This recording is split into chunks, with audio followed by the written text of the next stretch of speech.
Bienvenue dans le dernier bilan de cette saison 2022. On finit avec l'équipe championne du monde des constructeurs, c'est Red Bull. Pour la dernière fois sur ces bilans de la saison 2022, n'oubliez pas de liker, partager, commenter et surtout vous abonner à la chaîne, c'est très important. Dernière fois de ces bilans, n'hésitez pas à vous abonner à la chaîne, même quand les bilans seront terminés, évidemment. Allez, on est parti. Allez, pour la dernière fois dans ce bilan également, je vous affiche les moyennes en course et en qualification de Max Verstappen et de Sergio Pérez, ainsi que leurs meilleures et leurs pires positions en course et en qualification dans cette saison 2022. Et on est parti pour les bilans de Red Bull, de Verstappen et de Pérez. Vous voulez un rapide résumé de la saison de Red Bull? Ils ont dominé la saison.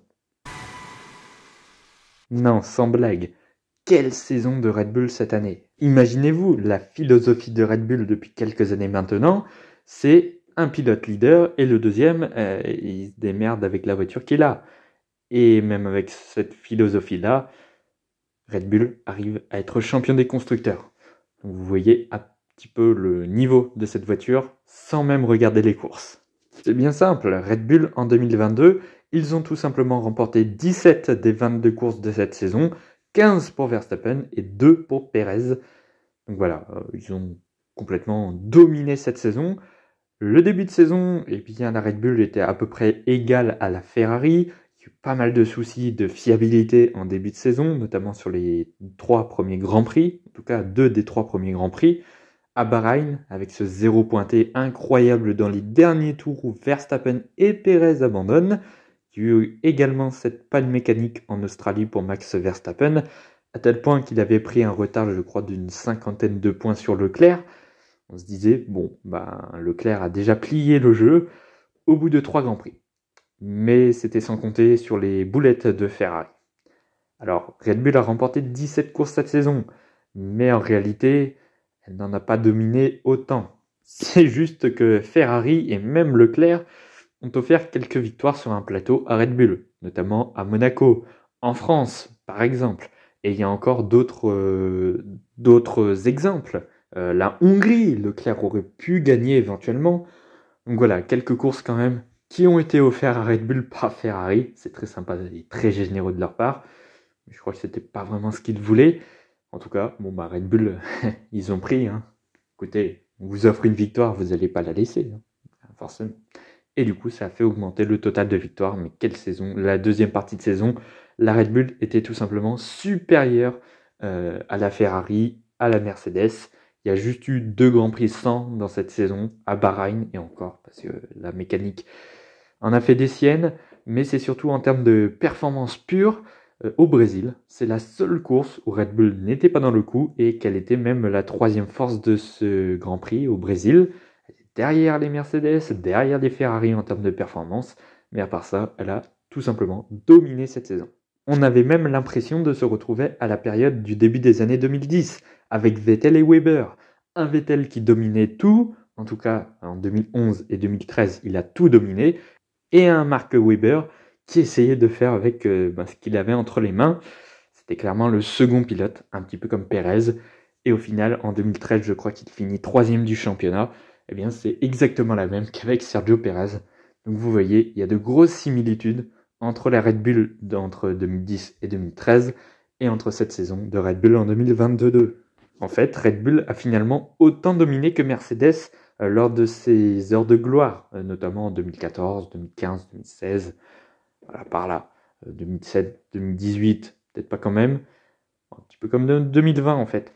Enfin bref, vous avez compris, Red Bull a dominé cette saison. Et de loin. Ce que j'adore chez Red Bull, c'est leur capacité à faire des stratégies qui marchent. À chaque fois ou presque, la stratégie Red Bull fonctionne. Alors par contre, ils se sont complètement troués à Abu Dhabi. C'était sur Pérez, donc autrement dit, Red Bull n'en avait pas à faire grand-chose. Mais bon, bref.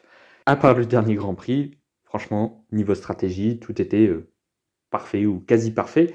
Ceci dit, pour une équipe qui faisait des arrêts au stand de malade, En fin de saison, j'ai été déçu par les mécanos qui ont raté beaucoup d'arrêts. Aux États-Unis, ça a failli coûter la victoire à Verstappen, sauf que la voiture est tellement performante et le pilote qui est dedans est tellement performant qu'il est allé chercher la victoire tout de même. Ça, c'est fort. Il y a eu également quelques arrêts au stand un peu ratés en fin de saison. Bon, juste ça de dommage. Mais bon, voilà, il n'y a pas grand-chose à dire d'autre. Pour la note de Red Bull, je leur donne 18 sur 20. J'aurais pu leur donner 20 sur 20, hein, clairement. Ce qui me fait baisser la note, c'est franchement leur style de management que je n'aime pas du tout, hein. Tout simplement, ils ont 2 pilotes, mais ils comptent sur un seul pilote, et ça c'est depuis 2018 en fait, hein. Même Ricciardo était devenu un second pilote en 2019. Bon bah avec Gasly, on n'en parle pas. Avec Albon, idem, et puis Perez, il a le même sort, hein. En fait, Red Bull ne se réfère qu'à un seul pilote sur les deux, et ça j'aime pas vraiment. Et encore quand je dis en fait depuis 2018, c'était même le cas avec l'époque Weber. Alors voilà, c'est juste dommage d'en arriver là, hein. Ils ont 2 pilotes qui sont plus ou moins performants. Alors Verstappen est très performant, Perez, bon voilà, si tu lui donnes les bons réglages, je suis sûr qu'il peut faire des trucs, hein. Donc bon, c'est dommage de faire confiance uniquement à un pilote. Mais bon, ça peut se comprendre, ça peut faire baisser les coûts, puisqu'il développe entièrement la voiture de Verstappen. Et puis du coup, il ne développe quasiment pas la voiture de Perez. Enfin, en tout cas, il développe pareil que Verstappen, donc ça fait peut-être moins d'argent à dépenser. Mais bon, c'est peut-être pas la meilleure des idées, puisqu'ils ont dépassé le budget de cap en 2021 à cause des repas. C'est con quand même. Enfin bon, on va passer au débrief des pilotes. Eh bien, que dire de la saison de Max Verstappen? Eh bien, il a tout simplement dominé cette année, hein. 15 victoires en 22 courses. Il a le record du plus grand nombre de victoires en une saison, pas du nombre de pourcentage. Alors, beaucoup se réfèrent au pourcentage de victoires qu'avait Michael Schumacher à l'époque. Mais il faut vous rappeler que c'est pas Schumacher qui a le record de pourcentage en Formule 1. Eh non, c'en est un autre. C'est un Italien et c'était dans les années 50. C'était Alberto Ascari, je crois qu'il en est à 80% de victoires dans une saison. Enfin, c'était complètement fou. Il est peut-être l'un des pilotes les plus sous-cotés, un des champions du monde en tout cas les plus sous-cotés.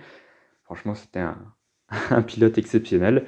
Donc Verstappen est le 3e, je crois, en termes de pourcentage, le premier en termes de courses remportées, mais c'est normal. Plus il y a de courses, plus il y a de chances d'avoir un record de nombre de courses gagnées en une saison. Bref, Verstappen, il a dominé cette saison 2022. Pour voir où Verstappen a vraiment pas été dans le coup pour la victoire, il faut creuser, hein, quand même. Il y a Monaco, où il n'avait pas de rythme, où il finit 3e tout de même, mais très chanceux à cause de Ferrari, enfin grâce à Ferrari du coup. Il y a eu également à Singapour, où il n'est pas dans le rythme non plus. Au Brésil, c'était pas ça non plus. Voilà, il a une 7e place en Grande-Bretagne, mais c'est à cause d'un aileron qui était resté sous sa voiture. Et puis il y a ces 2 abandons à Bahreïn en Australie. Franchement, le début de saison partait vraiment mal. Mais ce qui était exceptionnel quand même, c'est que sur les 6 premières courses, il en avait remporté 4. Et toutes les courses qu'il finissait, il les gagnait. Course sprint à Imola y compris. Donc ça, c'était vraiment très fort. On voyait quand même que Verstappen, il était très, très performant. Et puis voilà, en fait, hein, il n'y a que ça où il a été peu performant. Le reste, il a toujours été performant. Et c'est tout simplement incroyable de ce qu'il a fait. Voilà, on n'en a pas vu souvent des pilotes qui dominaient aussi outrageusement. Est-ce que même Lewis Hamilton menait autant? Je suis pas sûr. Bon, le pauvre, c'est que son titre a encore été donné dans des circonstances un petit peu bizarres au Japon, où il manquait un tour. Enfin, c'était un peu le bordel. Ça avait mis la totalité des points alors qu'on n'était pas aux 75%. Enfin, bref, c'était encore un bazar de la part de la FIA le jour où Max Verstappen était titré double champion du monde, après déjà tout ce qui s'était passé en 2021. Bon, ils auraient pu le titrer Max Verstappen d'une manière un peu plus soft. Bon, du coup, ça fait 2 titres pour Max Verstappen donnés, mais dans des circonstances assez particulières. Je vais pas rester plus longtemps sur le cas Max Verstappen, hein, tout simplement. Il a dominé et puis c'est tout, hein. Pour la note de Max Verstappen, je lui mets 19 sur 20. Il aurait eu 20 sur 20 sans son truc un petit peu bizarre qui s'est passé au Brésil où il n'a pas laissé passer Perez, mais son team player un peu bof, surtout pour une 6e position. Bon, après, ça n'aurait rien changé au championnat, hein. Perez aurait été toujours un point derrière Leclerc s'il était passé devant Max Verstappen. Puis même en course sprint, s'il serait passé devant, il aurait gratté ce point. Et au nombre de victoires, il serait toujours derrière. Donc ça n'aurait rien changé. Donc voilà, bon, 19 sur 20. C'était une saison impressionnante de la part du Néerlandais. On continue avec le dernier bilan de cette saison, avec Sergio Pérez, qui a fait une saison globalement correcte pour sa 2e année chez Red Bull. Il termine 3e du championnat, à 3 points seulement de la 2e position. Mais bon, on peut le dire franchement, il est 3e à 3 points de Leclerc, parce que Leclerc a eu plus d'abandon que lui, et puis surtout que Ferrari l'a complètement foiré, et que du coup, ça a remis Pérez dans le match. Sans ça, Pérez aurait fini de loin 3e. Donc voilà, les places sont plutôt dans le bon ordre, je trouve. Il ne méritait pas forcément cette 2e place au championnat, il avait été beaucoup moins fort que Leclerc quand même. Mais tout de même, il remporte 2 courses, mais 2 courses qu'il a menées, mais incroyablement. Bon, alors, à Monaco, c'était Leclerc qui menait, mais bon, voilà. Bon, il a gagné à Monaco, et puis par contre à Singapour, il était vraiment au-dessus du lot, en fait. Il était devant Leclerc et il n'a pas forcément inquiété. Donc voilà, deux belles victoires pour Sergio Pérez, et puis après il a été très constant tout au long de l'année. Il y a eu des problèmes mécaniques, mais je crois qu'il n'a pas cassé la voiture cette année en course. Il y a eu Bahreïn et le Canada, je me rappelle, où il avait abandonné sur problème mécanique. Mais à part ça, je ne me souviens pas vraiment d'un accident de Sergio Pérez. S'il y avait l'Autriche. Il y avait l'Autriche où il avait cassé la voiture contre Russell, mais non, c'était l'inverse. C'était Russell qui avait cassé contre Pérez. Donc voilà, c'était même pas de sa faute. Donc voilà. Donc c'est bien quand même. Bon, maintenant, il manque un petit peu de performance. Voilà, il manque un tout petit peu plus pour vraiment jouer la victoire. Mais bon, vu le matériel qu'il a, vu ce que lui donne Red Bull, franchement, c'est une saison vraiment convenable. Rappelez-vous, en 2021, il avait quelques critiques quand même là-dessus. C'est que des fois, il était très bon, il pouvait aider Verstappen, et puis des fois, on ne le voyait absolument pas. Et bien cette année, il y a des courses encore où on ne le voyait pas vraiment, mais il restait quand même assez performant. Bon, grâce à la performance de la voiture, mais quand même. Dommage que ça se finisse un petit peu comme ça avec Verstappen. J'ai hâte de voir ce qui va se passer en 2023. Est-ce que Perez va toujours être d'accord pour aider Verstappen? On verra bien ce qui se passera l'an prochain. Je voulais aussi rajouter que pour ses qualifications, il a haussé le rythme par rapport à l'année dernière et même par rapport aux saisons précédentes. Perez n'a jamais été un pilote qui a été exceptionnel en qualification.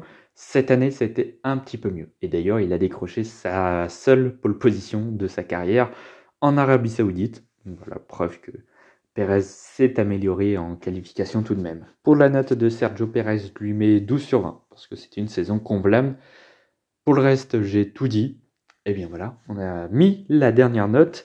Et vous avez donc le classement du championnat des pilotes, enfin le classement de mes notes des pilotes plutôt, qui s'affiche. Et il va se réafficher dans l'outro tout à l'heure. Et bien ça y est, on a terminé avec les bilans de cette saison 2022. 10 jours comme ça fait beaucoup de boulot. Surtout que à l'heure où je les enregistre, là je les enfile à la perle. J'ai commencé par Alfa Romeo ce matin et je termine ce soir par Red Bull. Donc j'ai fait toute une journée avec la moitié des bilans. Autant dire que je suis très fatigué maintenant. J'ai voulu prendre de l'avance. J'espère que ces bilans vous auront plu. Tout autant que ce que j'avais fait en mi-saison au mois de juillet. Nous, on se retrouvera dans quelques jours pour une nouvelle interview. Et oui, la prochaine vidéo, ça va être une interview et on va recevoir le champion de Formule 4 française 2022, Alessandro Giusti. Donc ça, vraiment, c'était très bien. J'ai adoré. Donc voilà, vous aurez cette petite interview qui arrivera dans quelques jours sur la chaîne. J'ai déjà tout mon planning pour cette saison de 2022, pour la fin d'année 2022. Mon planning 2022 que j'ai partagé sur Instagram. Donc si vous voulez me suivre sur Instagram, le lien va être dans la description. Je le mets jamais d'habitude, mais là je vais le mettre. Voilà un petit peu. Voilà, j'ai toutes mes vidéos de prévues. Il y aura le retour des sponsors en Formule 1. Je vais parler un petit peu des sponsors qui entourent la Formule 1 ces dernières années. J'avais fait un épisode en 2020. Ça fait un petit moment maintenant. Il y aura également la 4e épisode de Fond de grille qui va revenir sur Franck Montagny. Voilà, il y aura plein de choses ce mois-ci. Il y aura une 2e interview également. Pas avec un pilote de monoplace. Je vous redirai ça un peu plus tard. Je vous dirai d'ailleurs dans la prochaine vidéo. Donc voilà un petit peu pour le planning de cette fin d'année. Et j'ai hâte d'être en 2023. Il y a vraiment... Je vais pas refaire ma chaîne, mais globalement c'est un petit peu ça. En tout cas, j'ai hâte. En tout cas, n'oubliez pas de liker, partager, commenter et surtout vous abonner à la chaîne. C'est très important comme d'habitude. On se retrouve donc dans quelques jours pour les prochaines vidéos et pour l'interview donc. À bientôt.